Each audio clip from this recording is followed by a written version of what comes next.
أعوذ بالله السميع العليم من Baik jemaah sekalian, kita sambung kembali. Bagi jamaah yang megang kitab, monggo silakan dibuka halaman 50. Kita akan bicara terkait dengan adab ulama atau adab pelajar dalam halaqah ilmu. Ya, dan poin yang ke-6, adab ketika majelis ilmu hendaknya kita perhatikan ketika berbicara. Dan ini perkara yang penting sebagai bentuk keberkahan ilmu yang kita pelajari jamaah. Termasuk diantaranya adalah adab ketika berbicara dalam majelis. Nah, berarti ini poin yang perlu kita catat, perlu kita perhatikan, karena hampir terkadang dalam majelis itu masih ada di antara kita yang mungkin ya masih bicara sama temennya, masih ngobrol, ya mungkin sharing, diskusi. Termasuk diantaranya jamaah sekalian ketika majelis dia ngobrol dengan HP-nya, ya mungkin dia lagi WA-an, WhatsApp-an, ya ataupun yang lain. Nah, itu kalau bisa ditinggalkan semua, karena adab ketika dalam majelis ilmu yang perlu kita perhatikan adalah tidak banyak berbicara. Bahkan kalau kita lihat di kitabnya Ibnu Qayyim, penyebab hati itu jadi gelap ya atau qaswatul qulub itu salah satunya adalah fudulul kalam ya, orang yang ketika dia ini banyak berbicara dalam bab yang tidak ada faedahnya, itu disebut oleh beliau itu cukup untuk menjadikan hati kita itu hati yang mati ya. Beda nggih kalau bab cerewet, dalam hal yang lain beda, tapi ada orang itu dia banyak ngomong tapi nggak ada faedahnya. Itu kata Ibnu Qayyim al-Jauziyah rahimallahu taala bisa menyebabkan hati kita itu keras. Ya. Bisa juga menyebabkan hati kita mati. Termasuk diantaranya dalam majelis ilmu lebih-lebih lagi, ya. Apalagi dibacakan qala Allah wa qala Rasul, dibacakan Al-Quran, dibacakan sunnah Rasulullah sallallahu alaihi wasallam. Baik. Kita masuk poin yang ke-6, adab berbicara di majelis. Hendaknya tidak mengangkat suara lebih dari kebutuhan. Ya, berarti boleh jamaah, hukum asal tidak dilarang ketika orang berbicara di majelis ilmu hanya sekedar sebutunya. Ya, misalnya ada teman suruh geser, Pak Hamid Pak geser dikit, nggak ada masalah. Pak agak rapat sedikit, belakang ada teman yang mau datang, monggo. Sesuai dengan hajatnya masing-masing, itu diperbolehkan. Sebagaimana kisah ketika salah satu di antara seorang tabi'in bernama Ibnu Qudamah, ketika beliau berguru dengan salah satu di antara sahabat, yang dimana ketika halaqah ilmu itu mereka memperhatikan sahabat-sahabat Nabi ya, karena sebagian di antara gurunya Ibnu Qudamah itu ada yang sahabat. Kalau majelis ilmu itu mereka duduk anteng, seakan-akan kalau ada burung di kepala itu burungnya nggak terbang jemaah. Ya, berarti kan meletakkan pada diri thalabul ilmi itu adalah titik fokus perhatian dan tidak bergerak atau tidak banyak gerak. Ya, lebih-lebih lagi tidak banyak berbicara.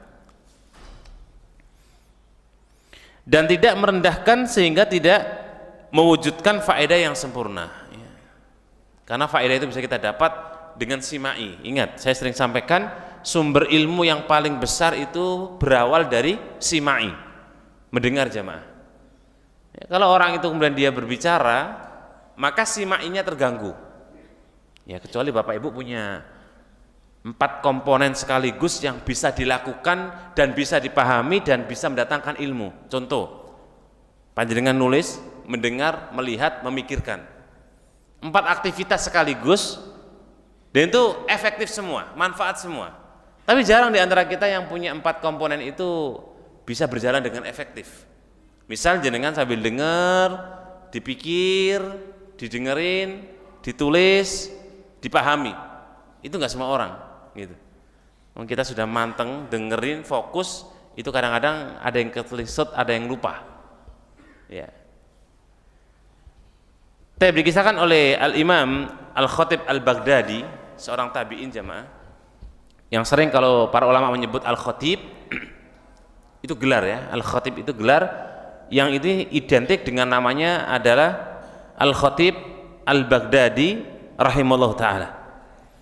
Beliau mengatakan dalam kitab Jami'-nya, Nabi kita Muhammad bin Abdullah pernah bersabda, innallaha yuhibbus sauta, sesungguhnya Allah subhanahu wa ta'ala menyukai atau mencintai suara al-hafidhah, ya, suara yang rendah, suara yang tidak lantang.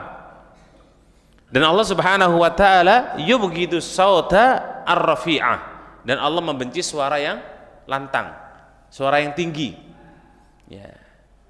Dan ini bagi ibu-ibu khususon, ya, kalau sama suaminya monggo jangan pernah suara ibu-ibu lebih tinggi dari suami, nggih. Kalau dipanggil bapak, bu, dalem pak, gitu. Nggak boleh langsung apa pak, waduh, ini bisa ini ngajak rame.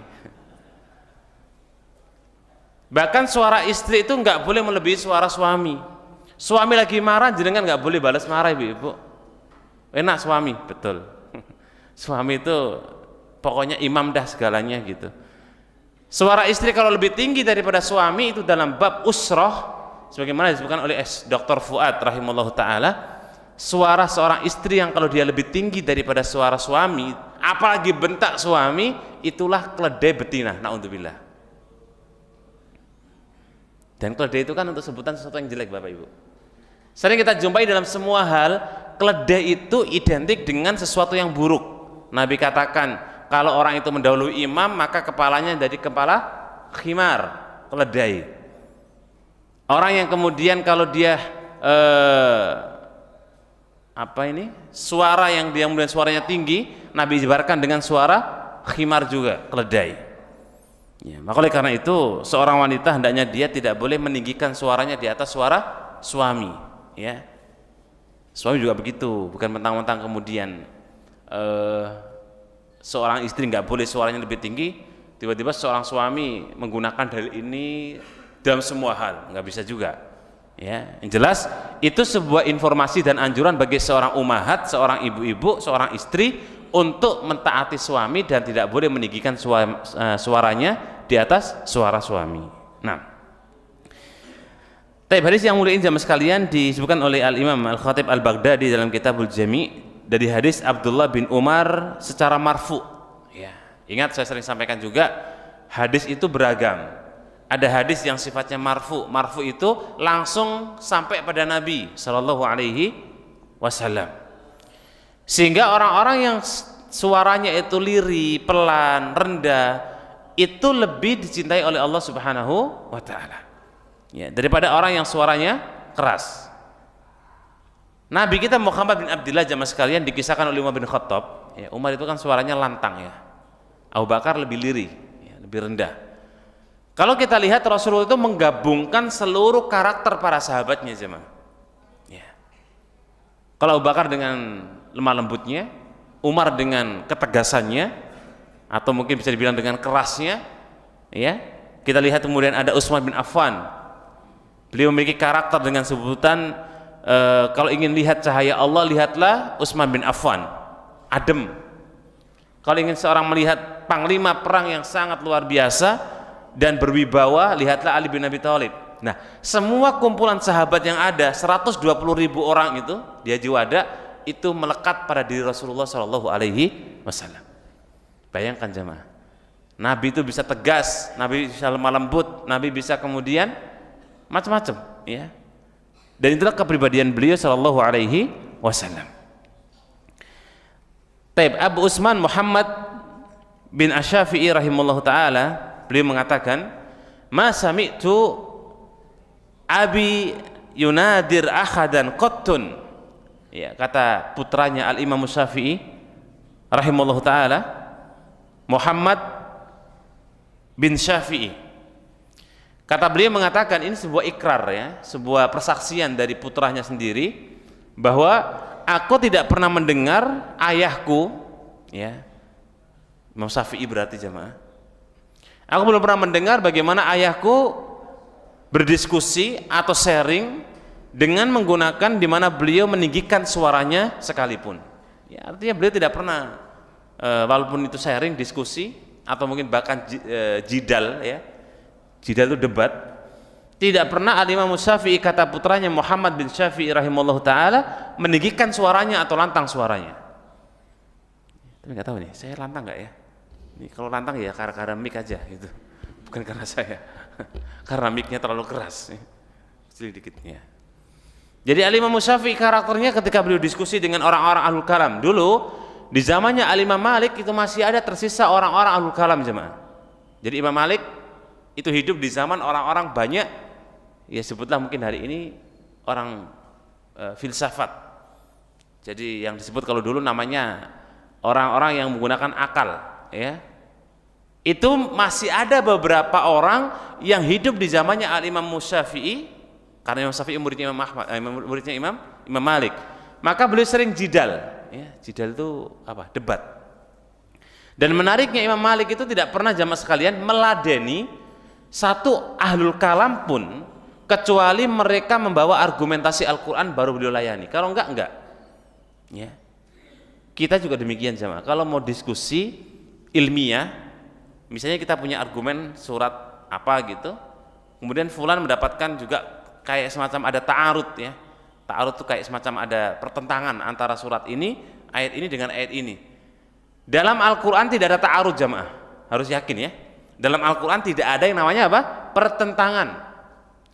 Kalau Bapak Ibu membaca atau mendengar kok seakan-akan ayat ini berbenturan, maka ada dua jawaban. Satu, ilmu kita yang belum sampai. Dua, pemahaman kita yang tidak paham. Berarti penting di situ kita mengamalkan ayat fas'alu ahla dzikri in kuntum la ta'lamun. Tanya pada ahlinya. Ya. Karena itu menjadi solusi. Makanya kalau ada orang membaca Quran kemudian kok ini Al-Quran kayaknya tabrakan ya dengan ini, kok ini kayaknya berbenturan dengan ini. Begitu juga hadis jamaah sekalian. Hadis yang sahih tidak akan berbenturan dengan Al-Quran dan hadis yang lain. Tapi kalau hadis itu adalah hadis yang tidak sahih, ya, derajat level yang paling lemah itu dhaif. Kalau ada hadis dhaif, maka kemungkinan bisa berbenturan dengan hadis sahih. Contoh, sederhana. Di masyarakat umum, terkadang orang itu menyikapi masalah apa? Kalau istilahnya orang Jawa nyebut genduren, ya. Kalau orang lebih agak sudah ngaji tahlilan, ya, memperingati kematian dengan ada ritual-ritual atau amal. Orang sebelah bilang, "Oh, ada kok Ustaz hadisnya." Bahkan dibacakan jamaah. Umpamanya saya kok membawakan itu, ya. Yang sebelah bilang, "Oh, itu enggak ada." Nah, seakan-akan bagi orang awam yang menonton ini kan, si fulan mengatakan ada dalilnya, si fulan mengatakan tidak ada dalilnya. Simple bagi orang yang berilmu jamaah, adu argumentasi. Kalau memang ada dalilnya, ya udah kita apa istilahnya memperingati kematian dengan acara ini. Kalau nggak ada ya jangan, kan gitu. Nah, cuma mengadu dalil inilah kapasitasnya siapa gitu. Kalau kapasitasnya kita yang mungkin barangkali baru lulus Iqra, ngabot. Baru lulus juz amma, kajian hadis, berat jamaah. Baru khatam Quran, kajiannya hadis, berat. Kajiannya para ulama jamaah. Bukan lagi kapasitas kita sebagai mustahid, karena kapasitas kita itu santri. Kita pelajar, ya pelajar pun kadang-kadang juga nggak yakin-yakin banget. Gitu. Yang bisa kemudian mengambil sebuah istinbat, katakanlah ada hadis A, kok kayaknya bertabrakan dengan hadis ini. Ini gimana? Tanyakan, ya, karena mungkin dan sangat mungkin dalam hadis itu ada salah satu hadis yang dhaif, hadis yang bahkan kemudian maudhu, palsu, hadis yang bahkan disebut dengan tidak ada asal usulnya. Ya, makanya kita itu jangan makan mentah-mentah, Bapak Ibu. Kalau melihat sebuah amal, makanya kan Imam Bukhari dalam kitab Sahihnya, Sahih Bukhari, beliau mencantumkan di awal bukunya tentang al-ilmu qablal qauli wal amal. Panjenengan pelajari dulu, panjenengan ilmui dulu, baru silakan bicara, silakan berbuat. Ya. Dalam kaidah usul disebut bahwasanya al-aslu fil ibadah haramun. Hukum asal ibadah itu haram, Bapak Ibu. Illa bidalil, kecuali ada argumentasi Al-Quran dan As-Sunnah, ada petunjuk, ada dalilnya, itu baru jenengan lakukan. Ya, misalnya contoh, saya tanya Bapak Ibu, kenapa sholat? Tahu dalilnya, tahu petunjuknya? Oh tahu Ustadz, aqimis sholat. Oh oke, silakan lakukan, kan gitu. Puasa, tahu Ustadz, ya, perintah puasa, silakan lakukan. Kalau kita masih ragu atau kita belum tahu hukumnya jamaah, jangan dikerjakan dulu. Jangan ibaratnya verifikasi, ya. Ini benar enggak ya? Misalnya jenengan lihat di kampung gitu ya. Ini kok ada orang dzikir rajin ya? 155 kali. Pahalanya ini. Wah, saya belum tahu nih. Jenengan cek dulu Bapak Ibu. Kalau itu sahih, benar, monggo diamalkan. Sehingga amal kita itu berlandaskan apa? Ilmu. Ya, itulah yang kita sebut bahwa salah satu yang kemudian menjadi ciri khasnya salafus saleh dulu ya. Termasuknya Al-Imam Syafi'i rahimahullah ta'ala ketika beliau berhadapan dengan ahlul kalam. Tidak pernah beliau duduk dengan ahlul kalam diskusi, debat, kecuali sama-sama membawakan argumen Al-Quran. Karena tujuannya untuk mencari kebenaran ya, bukan pembenaran. Sama dengan Imam Malik. Imam Malik itu nggak pernah meladeni semua musuh-musuhnya jidal, kecuali musuh-musuhnya membawakan Al-Quran argumen yang mau siap untuk diadu argumen yang kuat.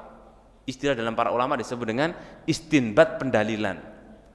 Misalnya jenengan bawa dalil A, B, C, ini bawa dalil A, B, C. Ini mana yang paling kuat? Ya, akhirnya kemudian muncullah sebuah hukum atau keputusan dari mustahid. Ya, makanya Imam Malik itu nggak pernah meladeni orang-orang yang suka kowar-kowar tanpa ada argumentasi.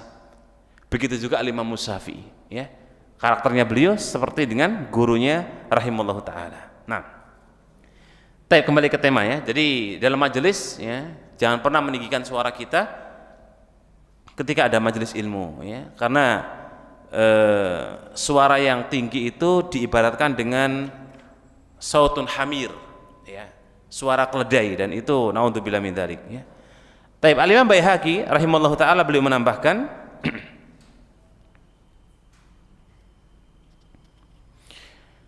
maksudnya beliau adalah sesuatu yang kemudian menjadi kebiasaannya Al-Imam Syafi'i. Itu beliau tidak pernah meninggikan suaranya, bukan hanya dalam jidal atau diskusi, tetapi dalam kehidupan beliau sehari-hari beliau tidak pernah meninggikan apa? Suara.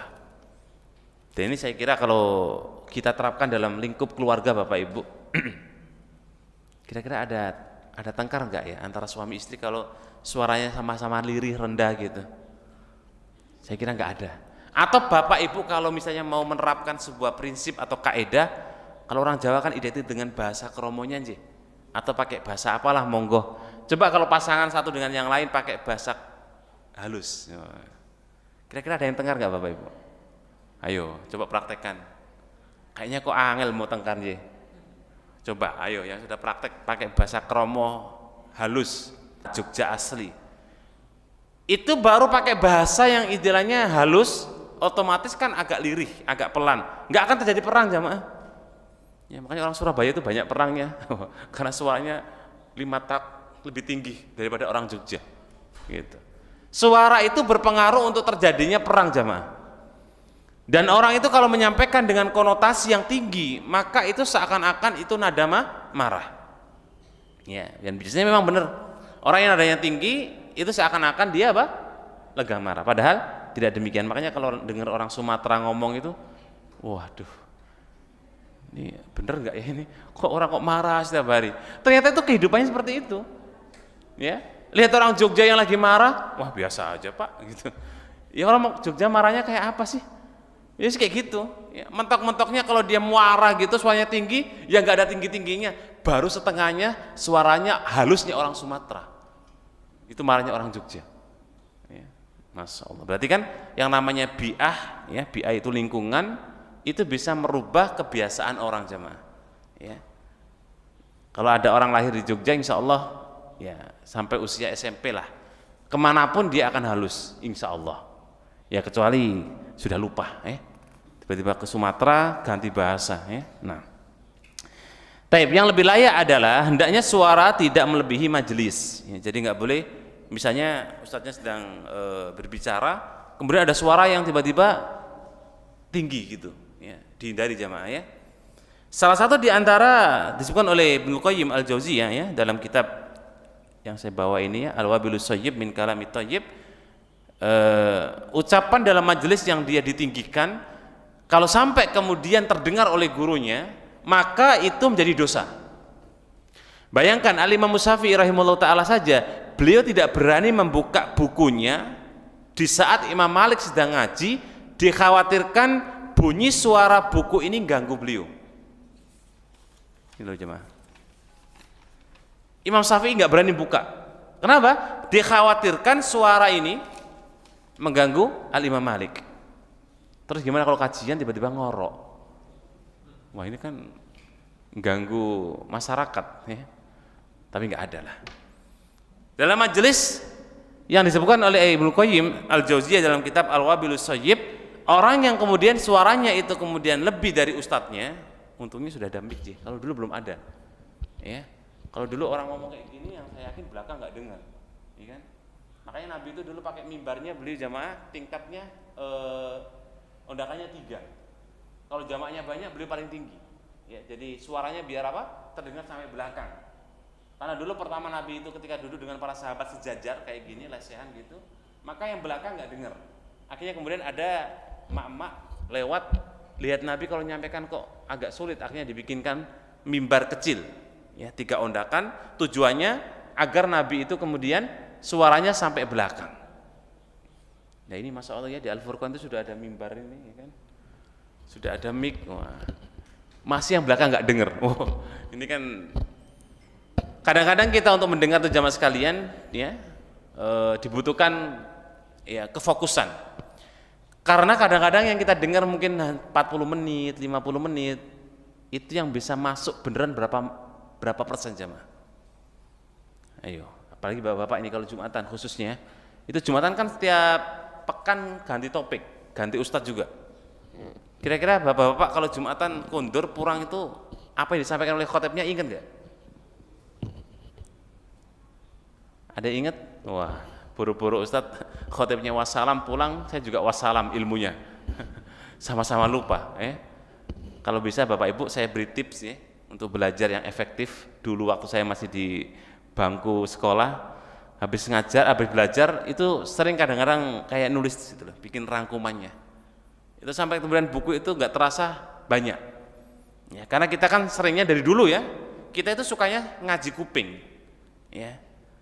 Kalau ngaji kuping kemudian nggak kita dokumen, ya misalnya dengan kita kondur, kita tulis sedikit-sedikit, ya minimal dengan tulisan itu insya Allah akan ada yang tersisa. Mungkin 5 tahun lagi kita buka buku itu, oh masya Allah dulu pernah ngaji tanggal ini di tempat ini, materinya ini tentang ini. Nah itu faedahnya di situ. Ya. Namun cukup didengar oleh hadirin. Ya. Jadi tidak boleh melebihi majelis, kalaupun seandainya mau tadi yang saya bilang secukupnya, ya mungkin kalau sama sampingnya terdengar ya cukuplah gitu, ya. Nah, jika di antara hadirin ada yang mendengarkan, ya, ada yang mendengar pendengarannya payah atau pendengarannya agak mungkin berkurang atau bermasalah, ya, maka boleh mengangkat suara sebatas kebutuhan jamaahnya atau temannya. Ya, biasanya ada teman kita di sebelah ini. Pak, nanti habis kajian kita ngopi ya Pak. Diem aja bapaknya. Pak, wah, habis kajian, nah boleh, ya. Karena ada manfaatnya. Atau Pak nanti kita ketemu, kok bapaknya diem aja kan nggak dengar, nah jangan ulangi, agak tinggikan nggak apa-apa. Ya. Dalam hal ini dibutuhkan sekedar kebutuhan dalam majelis. Ya. Tapi kalau nggak ada kebutuhan nggak boleh jamaah. Ya. Makanya termasuk diantaranya orang yang bertanya kemudian dalam rangka untuk kan ada ya, tanya tapi untuk ngetes gurunya, ya ngetes apa? Ustadznya. Jangan pernah Bapak Ibu, dan tolong ini juga sampaikan ke putra putri kita, sepintar-pintarnya kita, jangan pernah ngetes atau nguji guru dan ustadz kita. Oh saya itu sudah lulus S2, S3, wah coba tak tes ini ustadznya, paham nggak kira-kira? Lah, ketawaduannya Al-Imam Syafi'i, padahal Imam Syafi'i itu bisa dibilang lebih pintar daripada Al-Imam Malik, gurunya sendiri. Ya, nggak pernah Imam Syafi'i ikut ngetes atau bahkan kemudian menelanjangi Al-Imam Malik di majelisnya, nggak pernah.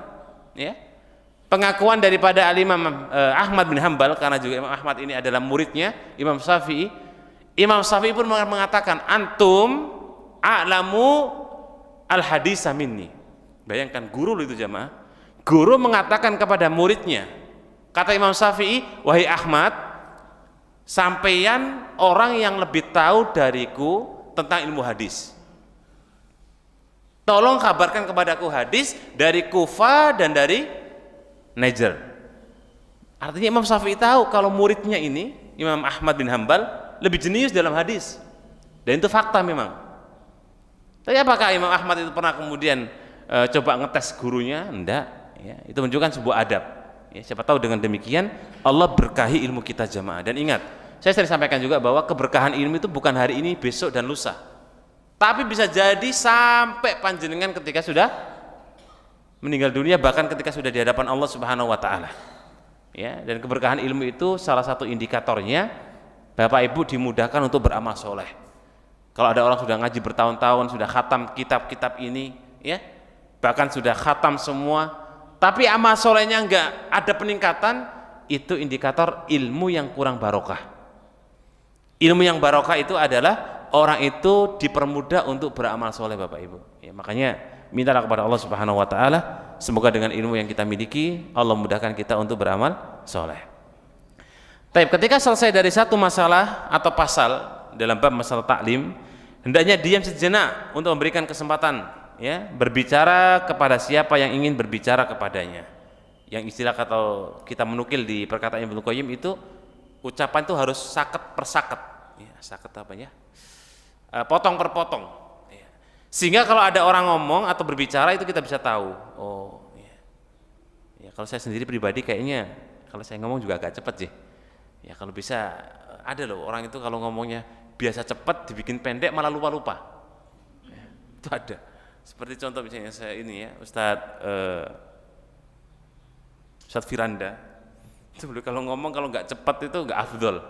Ya, beliau kalau ngomong cepat gitu. Bahkan beliau pernah mengatakan kepada kita, kalau saya itu ngomongnya tak pelankan dan saya coba untuk pelankan, itu saya lupa semua. Tapi kalau saya cepatkan saya ingat gitu. Insyaallah. Jadi ada orang kayak gitu. Ya, ada juga yang ngomongnya pelan, step by step, ya, dengan mudah juga ada. Ala kulli hal, artikulasi kalimat itu jangan sampai salah tafsir atau salah makna. Karena kalau itu salah kemudian penjelasan dan amalnya akan salah. Nah, karena kami akan menyebutkan insyaallah taala, ya, perkataan para ulama dalam majelis, ya, termasuk diantaranya bisa dilihat di footnote 83 itu 84,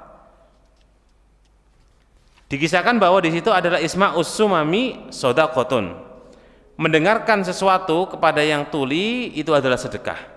Ya. Walaupun hadis ini mungkar, tetapi artinya orang yang mendengarkan kepada orang buta itu nggak ada manfaatnya jemaah. Sama dengan kita ketika majelis ilmu, orang itu kemudian ditutup oleh Allah Subhanahu wa taala pendengarannya, ya. Dia punya pendengaran tetapi dia ditutup dengan pendengaran terhadap al-haq. Ini sama halnya dia disebut dengan as-sumam. Ketulian orang itu ketika hakikatnya Allah mempertutup atau Allah tutup telinganya dengan al-haq. Ya, maka oleh karena itu bermudah-mudahlah kita ketika mendengarkan kebaikan dan kebenaran kita terima dengan baik jemaah. Dan ingat, level orang yang disebut dengan al-mutakabbir adalah batarul haq. Orang yang ketika dikatakan sombong dalam hadis Nabi, orang yang ketika menolak kebenaran. Ya.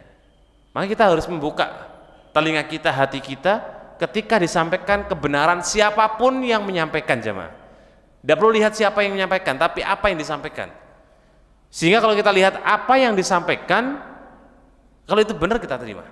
Ya. Sehingga telinga kita tidak menjadi telinga yang tuli, yang benar-benar kemudian ditutup Allah Subhanahu wa taala dengan azab, ya. Wa na'udzubillah min dzalik. Tab kita sambung di halaman 52 jamaah sekalian. Jadi menjaga majelis pelajaran dari kegaduhan dan perdebatan. Ini saya tambahkan poin berikutnya. Kenapa ini penting? Karena ada majelis ilmu yang memang terkadang itu dipakai untuk jidal, ya. Salah satu majelis yang isinya keberkahan adalah tidak ada di situ kegaduhan, debat ataupun terjadinya jidal. Karena ketika terjadi jidal atau kegaduhan, maka itu salah satu di antara majelis yang tidak baik. Ya, makanya kalau isinya di majelis itu adalah menjelekkan orang, provokator, provokasi, ya, mengajak orang agar begini dan begitu, maka itu tidak benar. Maka hendaknya seseorang itu menjaga benar dari bentuk majelis itu tidak terjadi kegaduhan. Ya. Salah satu di antara perkataan dari Ar-Rabi rahimallahu taala, kana Syafi'iyyu, bahwasanya Al-Imam Syafi'i rahimallahu taala, idza nadharahu insan fi mas'alatin, apa beliau hendak debat, hendak sharing atau diskusi, ya, dengan seseorang tentang permasalahan agama. Ya, ingat, fa'adala ila ghairiha, maka beliau rahimahullahu taala, ya, pasti dia akan kemudian memperhatikan bagaimana kemudian masalah yang lain, dan dia akan memperhatikan bab-bab yang lain. Salah satunya beliau mengatakan fayaqul nafrigu min hadhil mas'alah, ya. Jadi beliau akan tuntaskan dulu permasalahan-permasalahannya, baru nanti kalau mau diskusi atau mungkin mau sharing atau mau debat, silakan, ya. Summan nadirun ila maturid, kemudian kita akan beralih kepada diskusi kita. Jadi Imam Syafi'i tidak akan beranjak ke diskusi atau debat sebelum beliau benar-benar kuasai, Bapak Ibu. Ya. Makanya beliau tidak pernah hujahnya terbantahkan. Tidak pernah Imam Syafi'i itu hujahnya, dalilnya, argumentasinya dipatahkan oleh musuhnya. Kenapa? Karena beliau ilmui dengan dalam dulu. Ya. Contoh, saya sempat salah satu di antara jamaah ada yang sharing diskusi, ya, bab terkait dengan masalah jamak mator. Ya, nggak tahu ini kalau di Al-Furqan sudah dilakukan belum. Jamak mator itu adalah jamak sholat ketika turun hujan. Ada jamaah yang belum pernah ikut, kebetulan agak jauh, maksudnya bukan jamaah asli, ya. Kaget dia, Isa kok di jamak, ini pada musafir semua, ya. Akhirnya kita jelaskan, kok saya belum pernah mendengar penjelasan kayak gitu. Wah, saya pulang tuh, ya, saya bawa kitab yang dulu saya pernah bahas, ya. Saya dulu waktu di pondok bahas khusus masalah jam'ul mator, kumpulan-kumpulan kaul ulama dan hadis Nabi Shallallahu Alaihi Wasallam. Saya bawa semua, ini gak hafal kan? Saya bacakan ke beliau, bla bla bla bla bla. Oh gitu Ustaz, ya? Enggak Pak. Jadi sebenarnya itu pilihan. Karena itu adalah rukhsah yang Allah dan Rasulnya berikan. Ketika ada hujan, maka diperbolehkan untuk menggabungkan sholat isya dengan maghrib, kemudian duhur dan asar jika memungkinkan. Tujuannya apa? Memberikan keringanan kepada kaum muslimin, ya, agar mereka kemudian bisa tenang ketika dalam kondisi telah dijamak. Apalagi cuaca kayak gini, ya. Monggo nanti Masjid Al-Furqan barangkali mau mengamalkan jam'ul mator, ya kan, misalnya maghrib sholat kok tiba-tiba hujannya deres, ya, sampai isya dijamak boleh, ya. Tapi kalau seandainya belum diamalkan juga monggo, ya. Tapi kalau diambil dari rukhsahnya, dari sisi kajian para ulama fuqaha, sangat besar peluang bagi kita ketika hujan untuk menjamak, dan itu termasuk mengambil rukhsah, ya. Tapi perlakuan jamaknya bukan jamak qashar, ya, tapi maghribnya 3, isya-nya 4, ya. Habis itu jenengan enggak isya lagi. Nah, itu kan butuh apa? Ilmu, ya. Ketika ditanya, loh kok jamak, ini ada apa? Wah, enggak tahu, pokoknya jamak lah, ikut-ikut orang sebelah. Pokoknya katanya Pak Ustadz itu, nah, gitu. Kalau hujan suruh jamak, ya. Terus yang tanya, boleh nggak dijamak semua, maghrib bisa subuh? Wah, bingung dia, boleh nggak, ya, gitu. Itu harus ilmu jamaah, ya. Ya, kalau hujannya deras seharian full, ya kan, boleh nggak dijamak? Ya ada ada takaran-takarannya. Seperti misalnya hujan gitu, ya, bagi muadzin, muadzinnya putih. Muadzin itu kalau hujan deras boleh dengan menambahkan lafadz, kalau seperti sholat subuh itu adzan pertama ditambahkan as-sholatu khairu minan naum, maka di adzan wajib ketika hujan boleh ditambahkan sallu fi buyutikum. Ketika mendengar kalimat sallu fi buyutikum, maka konteks dalam fikih tidak wajib berjamaah ke masjid. Kenapa? Karena ada himbauan dalam kondisi mungkin hujan. Jadi kalau hujan, muadzin boleh menambahkan sallu fi buyutikum. Niki hujan mboten? Nah, kalau hujan dipraktekkan langsung.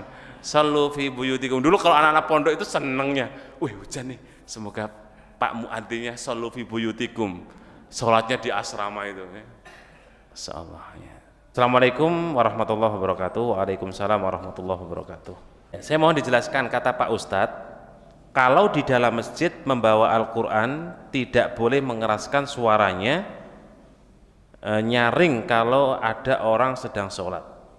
Berdoa, bagaimana hukumnya kalau ada yang membawa anak kecil, mereka berteriak-teriak, bahkan berjalan di depan orang yang sedang sholat, wajib. Siapa yang berdosa, anaknya atau orang tuanya? Terima kasih, wassalam. Insyaallah, barakallah. Ya betul ya, pernah kita sampaikan di adab dalam salah satu poin bahasanya, kalau misalnya ada orang yang sedang di masjid ya, dan kita baca Quran, mohon bacaannya jangan dikeraskan ketika ada orang sholat. Dan ini pertanyaannya bagus, gimana Ustadz kalau bawa anak kecil dan kebetulan anak kecil itu ya mungkin belum bisa diatur, dia teriak-teriak, dia kadang lewat di depan orang sholat, bahkan pernah narik baju kita ya, bahkan pernah ngeprank mau nginjek kacamata nggak jadi, pernah ngelempar kacamata, macam-macam ya. Jadi kita sholat tuh, awas dek kacamatanya Pak Ustadz loh dek, dipegang, dilempar gitu. Baik, pertama jamaah sekalian, Ibnu Utsaimin rahimahullah ta'ala, beliau pernah ditanya bab ini ya. Saya lupa nomor fatwa beliau, tapi dulu pernah saya baca. Salah satu di antara pertanyaan yang muncul di Ibnu Utsaimin, apa hukum sholat membawa anak yang belum bisa diatur?